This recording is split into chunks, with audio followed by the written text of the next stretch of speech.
स्वागत है आपका।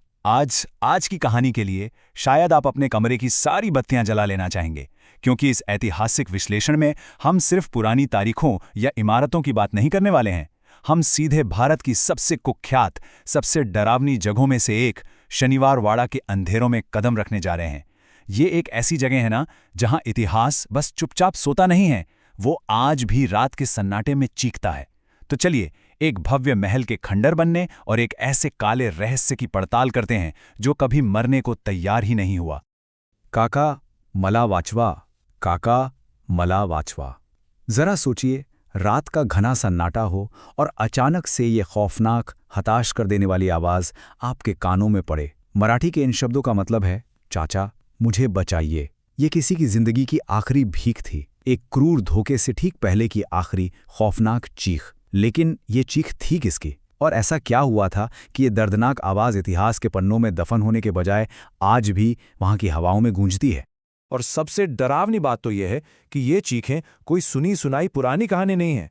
स्थानीय लोगों का मानना है कि आज भी जब भी पूर्णिमा की रात होती है तो ठीक यही दिल दहला देने वाली आवाजें वहां के सन्नाटे को बुरी तरह चीर देती हैं।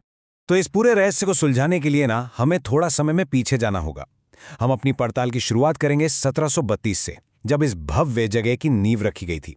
फिर हम देखेंगे 1828 का वो भयानक साल जिसने सब कुछ राख कर दिया। और आखिर में हम वापस आज के समय में आएंगे, इन खौफनाक रातों के सच को समझने के लिए।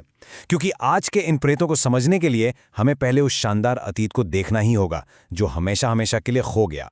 चलिए 1732 में चलते हैं, खौफ और इन वीरान खंडारों से बहुत बहुत पहले। ये जगह कुछ और ही थी। ये एक अकल्पनीय भव्यता और शान का प्रतीक हुआ करती थी। पुणे के बिल्कुल बीचों बीच स्थित इस जगह को पेशवा बाजीराव प्रथम ने बनवाया था। जी हां, वही अजय और महान योद्धा। और ये कोई मामूली किला नहीं था, ये पूरे मराठा साम्राज्य का सबसे शक्तिशाली, सबसे प्रमुख केंद्र था।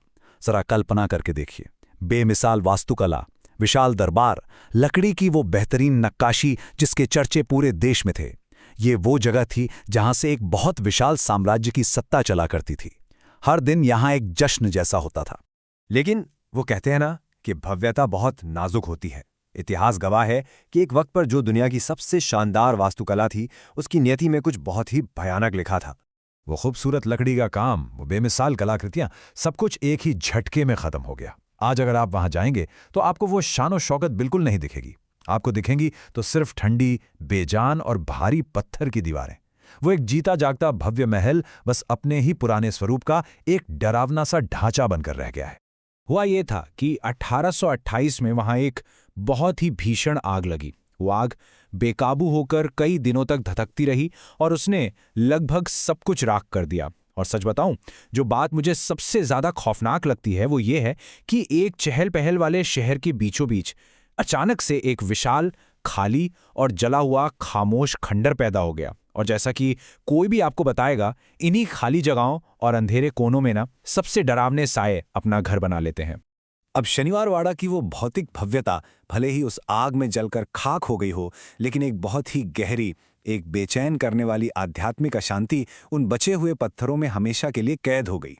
क्योंकि आग लगने से बहुत पहले वहां कुछ ऐसा भयानक हुआ था जिसे वो आग की लपटें भी नहीं मिटा पाईं। मैं बात कर रहा हूं पेशवा नारायण राव की।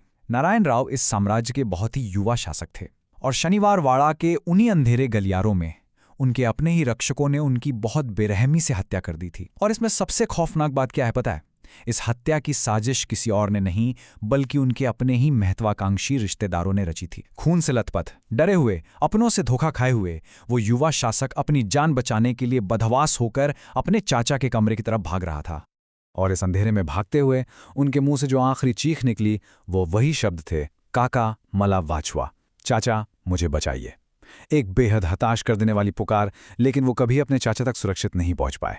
उन्हें वहीं बेरहमी से काट डाला गया और उनके अपने परिवार ने उनकी इस आखिरी चीख को पूरी तरह अनसुना कर दिया। कहा जाता है कि उनकी मौत इतनी क्रूर, इतनी धोखे से भरी थी कि उनकी आत्मा को कभी शांति मिल ही नहीं पाई। महल तो जल गया, लेकिन वो भारी पत्थर की दीवारें आज भी वहीं खड़ी हैं, जो उनकी उस निर्मम हत्या की इकलौती गवाह है। उन पत्थरों के भीतर आज भी उनके आखिरी खौफनाक पलों की गूंज हमेशा हमेशा के लिए कैद है।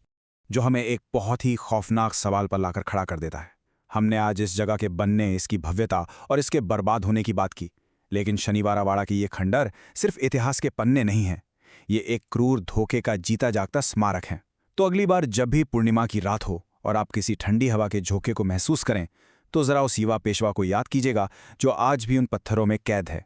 और अगर आप उस सन्नाटे में बहुत ध्यान से सुनेंगे, तो क्या अगली पूर्णिमा पर आप भी वो पुकार सुनेंगे? इस रहस्यमयी ऐतिहासिक विश्लेषण में मेरे साथ जुड़ने के लिए बहुत बहुत शुक्रिया। अगली बार तक सीखते रहें और हाँ, शायद अंधेरे से थोड़ा बचकर ही रहें।